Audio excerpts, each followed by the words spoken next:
মসজিদের ভিতরে দুনিয়াবি কথা বলা জায়েজ নাই, হারাম। ওই কাগজটা টেনে ছিঁড়ে ফেলুন, একদম ছিঁড়ে টুকরা টুকরা করে ফেলুন। মসজিদের মধ্যে দুনিয়াবি কথা বলা যাবে না। তোমাকে পড়লোটাকে নবী করিম সাল্লাল্লাহু আলাইহি সাল্লামের মসজিদে নববীতে 16টা মন্ত্রণালয় ছিল, সুবহানাল্লাহ বলবেন না? যাকাতের মাল বন্টন হয়েছে সেখান থেকে, বিচার কাজ পরিচালনা হয়েছে সেখান থেকে, আহত রোগীদের ট্রিটমেন্ট হয়েছে সেখান থেকে, স্বরাষ্ট্র মন্ত্রণালয়ে কাজ হয়েছে সেখান থেকে, পররাষ্ট্র মন্ত্রণালয়ে কাজ হয়েছে সেখান থেকে। 16টা মন্ত্রণালয়ে কাজ হয়েছে মসজিদ নববী থেকে।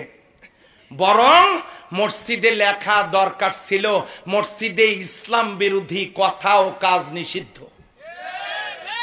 ওখানে লেখা দরকার ছিল মসজিদে ইসলাম বিরোধী কথা এবং কাজ নিষিদ্ধ। তা না করে বলা হলো মসজিদে দুনিয়াবি কথা বলা জায়েজ নাই। ওই কাগজটার মসজিদে রাখার দরকার নাই। সম্মানিত ভাইয়েরা,